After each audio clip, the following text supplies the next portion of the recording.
हथ फड़ के निभाउण दी गल होई सी साडे वालिया छड्डण दी सी होई हैगी। नवे नवे लभदा तरीके सोहणिया चंगे नहीं जो करदा सलीके सोहणिया।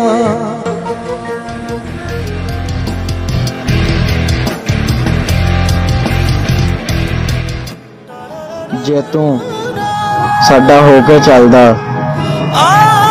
अज साडे दोनां दे राह इक होने सी। दिला कुछ होश कर अड़िया दुहाइयां ओ साडे वालिया खुश रहा कर, तेरी खुशी च साडी खुशी आ।